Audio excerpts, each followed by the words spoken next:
Karimnagar parliament Congress అభ్యర్థిగా గంగుల కమలాకర్ పేరును ముఖ్యమంత్రి రేవంత్ రెడ్డితో పాటు ఢిల్లీ పెద్దలు పరిశీలిస్తున్నట్లు విశ్వసనీయ సమాచారం. కాంగ్రెస్ ఎమ్మెల్యే వేం నరేందర్ రెడ్డి మధ్యవర్తిత్వంతో రాష్ట్ర వ్యవహారాల ఇన్ఛార్జి దీపాదాస్ మున్షితో చర్చలు సఫలం అయినట్లు పొలిటికల్ సర్కిల్లో చర్చ జోరుగా నడుస్తుంది. బీఆర్ఎస్ పార్టీకి ప్రతిపక్ష హోదా లేకుండా చేయడమే లక్ష్యంగా కాంగ్రెస్ అధిష్టానం పావులు కదుపుతుంది. ఇందులో భాగంగానే బీఆర్ఎస్ ఎమ్మెల్యేల చేరికపై ఫోకస్ పెట్టింది. ఇప్పటికే 9 మంది బీఆర్ఎస్ ఎమ్మెల్యేలు ముఖ్యమంత్రి రేవంత్ రెడ్డితో చర్చలు జరిపి వారి అభిప్రాయాలను వ్యక్తం చేశారు. దానం నాగేందర్ కాంగ్రెస్ లో చేరి సికింద్రాబాద్ ఎంపీ అభ్యర్థిగా బరిలో నిలిచారు. కడియం శ్రీహరి కూతురు నవ్యకు బీఆర్ఎస్ అధిష్టానం వరంగల్ టికెట్ కేటాయించారు. ఓడిపోయే పార్టీ నుండి బరిలో నిలవలేమంటూ కేసీఆర్ కు షాక్ ఇచ్చారు.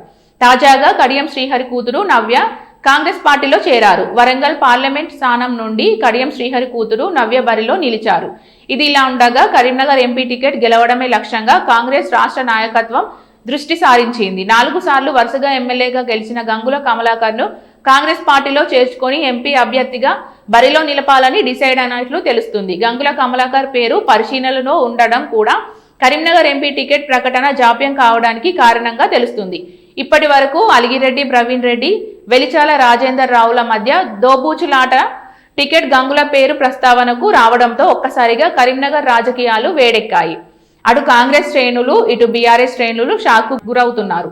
అయితే స్థానిక రవాణా, బీసీ సంక్షేమ శాఖ మంత్రి పొన్నం ప్రభాకర్ గ్రీన్ సిగ్నల్ ఇస్తే గానీ చేరికకు మార్గం సుగమం అయ్యే పరిస్థితి లేదు. అయితే రాష్ట్ర ప్రయోజనాలను దృష్టిలో ఉంచుకొని గ్రీన్ సిగ్నల్ ఇస్తాడా లేక స్థానిక పరిస్థితులను దృష్టిలో ఉంచుకొని బ్రేక్ వేస్తాడా అన్నది తేలాల్సి ఉంది.